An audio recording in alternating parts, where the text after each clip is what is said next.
Assalamualaikum warahmatullahi wabarakatuh. Halo anak-anak semuanya, selamat datang kembali di video pembelajaran Bu Soleha. Hari ini kita akan membahas tentang persamaan akuntansi di akuntansi pemerintahan.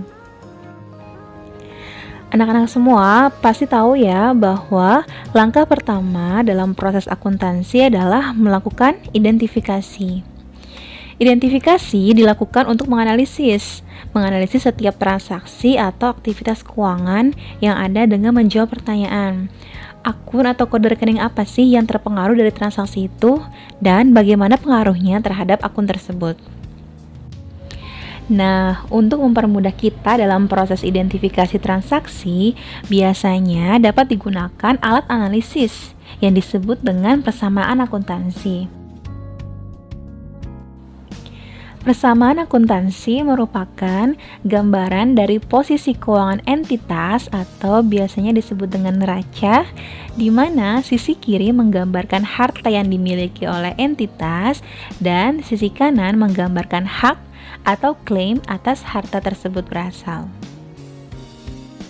Konsep dasar dalam persamaan akuntansi pemerintahan itu seperti ini.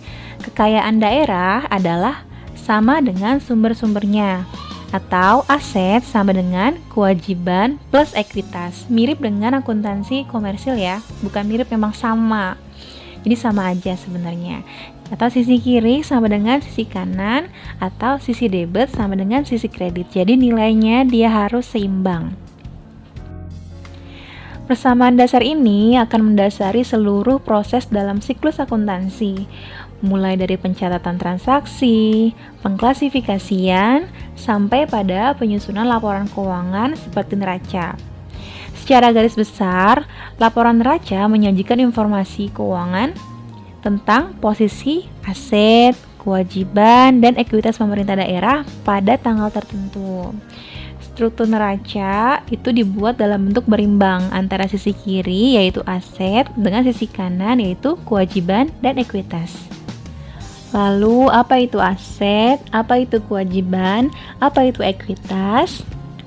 Aset merupakan sumber daya ekonomi yang dikuasai dan atau dimiliki oleh entitas.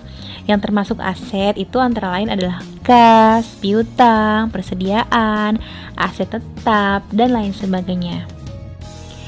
Lalu kewajiban adalah utang yang timbul dari peristiwa masa lalu yang penyelesaiannya mengakibatkan aliran keluar sumber daya ekonomi pemerintah daerah.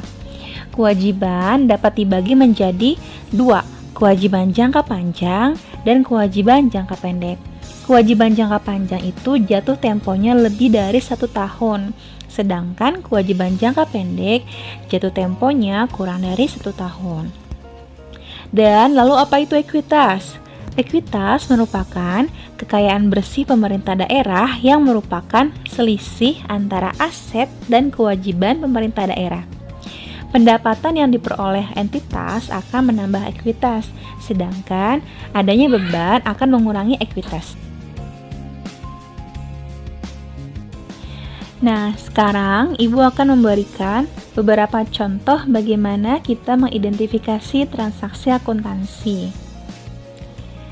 Transaksi yang pertama ini berhubungan dengan beban. Jadi contohnya di sini adalah membeli makanan untuk konsumsi rapat sebesar 100.000 secara tunai. Di sini kita membeli makanan secara tunai. Pasti otomatis anak-anak tahu ya, kalau kita beli secara tunai berarti akan mempengaruhi aset kita yaitu kas. Kas kita berkurang sejumlah Rp10.000 dan mempengaruhi ekuitas. Seperti yang sudah pernah Ibu bilang bahwa jika ada penambahan beban ataupun penambahan pendapatan, dia akan mempengaruhi ekuitas. Di sini kita membeli makan berarti beban kita bertambah. Dengan beban bertambah, maka ekuitas kita akan berkurang senilai Rp100.000. Soal yang kedua adalah tentang penerimaan pajak. Di sini kita menerima pendapatan pajak sebesar 100 juta rupiah. Lalu bagaimanakah pengaruhnya terhadap persamaan dasarnya? Ketika kita menerima uang, pendapatan pajak sebesar 100 juta rupiah, berarti aset kita, kas, juga bertambah senilai 100 juta rupiah. Lalu, yang kedua adalah dia mempengaruhi ekuitas. Ya, di sini kita menerima pendapatan pajak, berarti pendapatan kita bertambah. Pendapatan dia akan mempengaruhi ekuitas. Jika pendapatan bertambah, maka ekuitas pun akan bertambah senilai 100 juta rupiah. Dan soal yang ketiga adalah tentang pembelian aset tetap.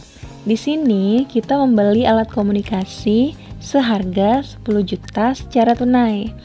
Lalu bagaimanakah pengaruhnya pada persamaan dasar? Ketika kita membeli alat komunikasi secara tunai, pasti aset kita berupa kas akan berkurang senilai 10 juta. Lalu juga mempengaruhi aset tetap kita, yaitu di aset ya. Aset tetap, ketika kita membeli aset tetap, maka dia akan bertambah senilai 10 juta rupiah. Nah, di sini, di transaksi ini tidak mempengaruhi kewajiban maupun ekuitas. Karena apa? Kita belinya secara tunai, jadi tidak berpengaruh pada kewajiban. Dan ini bukan transaksi beban maupun pendapatan. Jadi di sini hanya mempengaruhi sisi kiri saja. Di sini kita lihat aset berkurang 10 juta dan bertambah 10 juta. Kalau dijumlahkan maka hasilnya 0. Ya kan? Ini sama dengan kewajiban dan ekuitas yang sama-sama 0. Untuk transaksi yang keempat, ini masih sama tentang aset tetap. Kita membeli kendaraan bermotor roda 2 seharga 20 juta. Tapi kendaraan ini telah dibayar 10 juta dan sisanya akan dibayar seminggu kemudian. Berarti ada kewajiban jangka pendek di sini. Bagaimanakah pengaruhnya terhadap persamaan dasar? Pertama, kita bayar 10 juta tunai. Berarti kas kita berkurang 10 juta. Lalu, di sini kita beli kendaraan roda 2 seharga 20 juta, berarti aset tetap kita bertambah senilai 20 juta. Lalu pengaruhnya kemana lagi? Di sini keterangannya adalah sisa akan dibayar seminggu kemudian. Berarti senilai 10 juta itu menjadi kewajiban jangka pendek kita. Jadi kewajiban kita bertambah senilai 10 juta. Kalau kita lihat sisi kiri dan sisi kanan itu balance atau seimbang. Sisi kiri 20 juta dikurangi 10 juta sama dengan 10 juta dan sisi kanan juga 10 juta. Alhamdulillahirrabbilalamin.